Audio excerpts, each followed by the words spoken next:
Halo, jumpa kembali di channel Marketing Distribusi. Di video kali ini, saya ingin mengulas untuk poin produk fokus.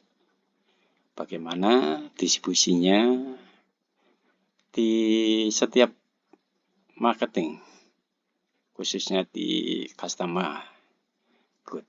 Itu seringkali ada muncul yang namanya NPL atau New Product Launching.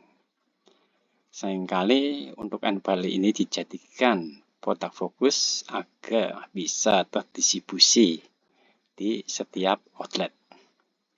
Dan itu tugas marketing, khususnya di tim salesman yang menjadi ujung tombak dalam proses distribusi. Di sini ada tabel monitoring ya, karena bukan cuma jalur distribusinya, eksekusi di lapangan, tapi kita juga bisa memiliki atau punya untuk monitoring produk fokus tersebut. Di sini saya contohkan, di sini ada sales,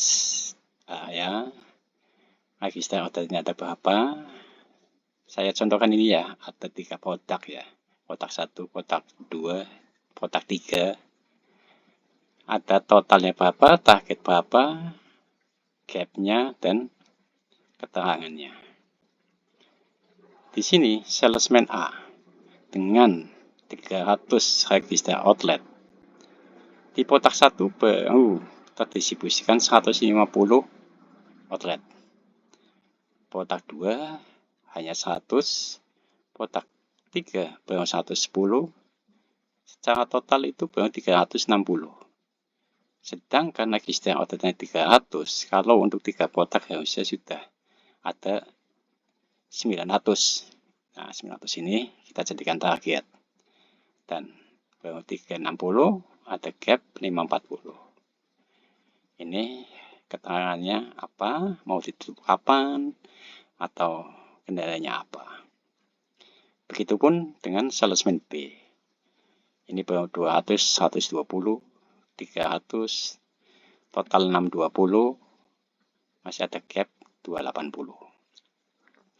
Karena produk fokus itu harus terdistribusikan di semua RO yang sudah menjadi database setiap salesman.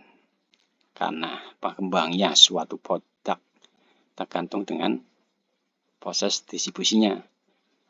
Dan monitoring itu wajib kita miliki.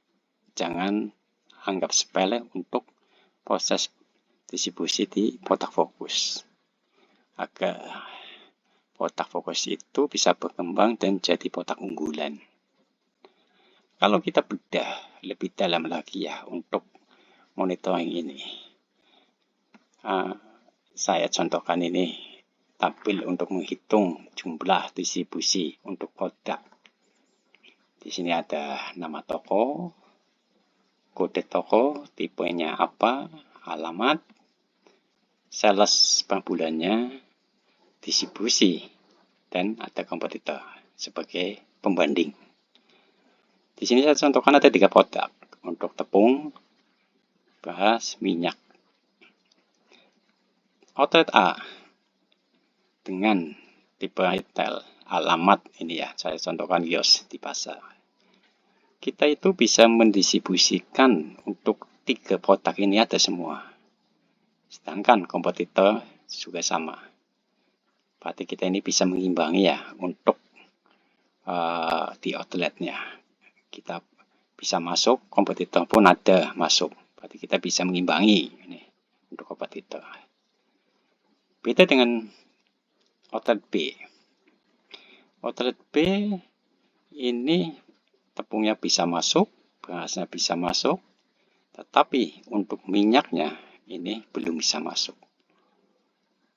Sedangkan untuk kompetitor itu bisa masuk semua. Tepungnya bisa masuk, berasnya masuk, minyaknya masuk. Produk sama, tapi kenapa untuk minyak kita nggak bisa masuk? Berarti kita itu kalah 1 langkah. Jangan sampai ini terjadi ya. Salesman C lebih parah lagi. Tiga-tiga ini nggak bisa masuk. Sedangkan kompetitor itu masuk semua, tiga-tiganya. Kita kalah 3 langkah. Kalau ini terjadi, kotak kita itu lama-lama akan hilang, akan tersingkir sama kompetitor. Jangan sampai terjadi. Karena dengan proses awal yang salah, belum baik, kedepannya pun kita pasti akan tersingkir dan kotak kita akan lenyap. Karena kompetitor itu lebih menguasai kotaknya di otak daripada kita. Oleh sebab itu, untuk monitoring itu sangat-sangatlah penting. Agar kita tahu di mana kekurangan kita, kenapa kita nggak bisa masuk, dan di mana otot apa yang kita belum bisa masuk. Sebagai kompetisi di area di lapangan, kita harus bisa mengimbangi ataupun melebihi dan menjadi juara untuk di lapangan. Di mana ada toko, di situ harus ada kotak kita. Karena kalau tidak ada kotak kita, berarti kompetitor yang menjadi pemenang. Dalam prosesnya bukan cuma mendistribusikan, tapi kita pun harus bisa melihat atau menata untuk kotaknya. Dari segi displaynya yang harus terlihat, kotaknya harus mudah dijangkau sama pembeli, kotaknya bisa tertata rapi. Semua itu adalah faktor pendukung untuk berkembangnya suatu kotak. Oke, sekian video dari saya. Semoga bisa bermanfaat. Kalau ada kurangnya, mohon maaf. Oke, terima kasih.